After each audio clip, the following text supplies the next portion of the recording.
is Georgia live from the 93.3 KGSR Music Lounge. I'm Kristen Kurits. We have Vance Joy in here today. Stage name for James Coe. How you doing? Very well, thank you, Kristen. Good. Yeah, thank you very much. This is your third appearance on 93.3 KGSR. Yes. I have a feeling it might be your last, because since the last time we saw you in October, Taylor Swift just, handpicked you for a world tour, and I imagine that after that, it's just going to be you're a new global superstar. And I don't know, I think I could come back. I'd be pretty happy to come and hang out in the stairwell with Bill and the pecan tree out the back. It's all good. I love that it says pecan right, too. I was conscious of that, because we say pecan. We do too, in the Northeast, where I'm from. I probably shouldn't admit that in Texas, I'm from the Northeast, but tell me how that came about. What was that phone call like when you hear Taylor Swift wants you to open for her world tour? I was very excited. I think it was kind of surreal.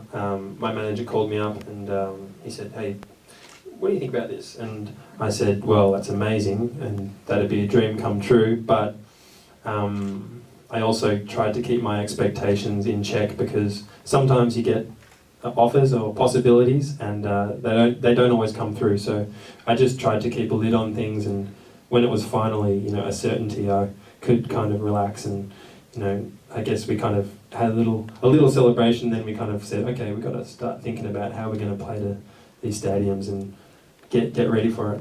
Yeah, how are you going to play to the stadiums? What's the difference going to be opening for someone like Taylor Swift as opposed to a headlining show that you have tonight at Steps? Yeah, we joked about maybe having my ukulele lowered down to me or something, but I don't think the Taylor Swift crew are very giving to us, but I don't think they would allow that kind of stuff. But I think really it's just playing the songs, sounding as good as you possibly can, and I guess feeling comfortable on stage and delivering the set as best you can. You think you're going to be a changed man when all is said and done?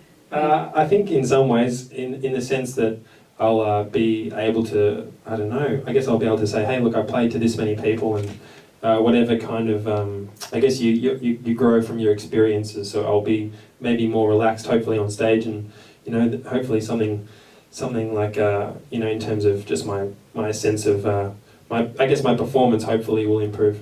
Yeah. Well, when is all said and done? Because I took a look at that tour schedule and it's pretty insane. How long are you on the road? How many countries are you hitting? There's a lot of shows. I think I'm on the road. I left Australia on Easter, and I come home on the end of November. So I'm a while away. Yeah. So just do it a month at a time, day at a time, song at a time, kind of thing. Where am I right now? Let's take a breath and be present. Absolutely. So by the time you get off tour, it will have been a while since Dream Your Life Away came out, and it's not usually so public, the terms of the contract with the label, but I know that's one of 5 albums you've promised them. You're going to do some writing on the road, I assume? Yeah, I'm definitely locked away for a while. I think, I'm always chipping away. I've always got a few ideas bubbling away, and so that's I guess my goal is to do all this touring and just release more music that I'm really proud of. Yeah, absolutely. And in addition to playing your own songs, you've played some really great covers. I loved the Radiohead. Thank you. Yeah, it was fantastic. But what intrigued me about that performance was that it was at a comedy festival in Melbourne. You're awesome. What are you doing playing comedy shows? That was just a random thing for an Australian radio station, and they had for the Melbourne Comedy Festival, they had us playing, and I didn't really put it together that there was like comedy shows and that I was going to play a Radiohead cover, which don't necessarily go together.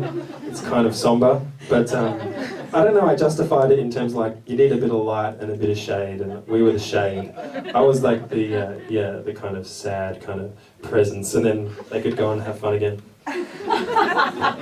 There's a new documentary coming out called Comedy Loves Misery, so maybe you just supplied that aspect of the show, but I was wondering if there was just yet another skill in your repertoire, footballer and lawyer and musician.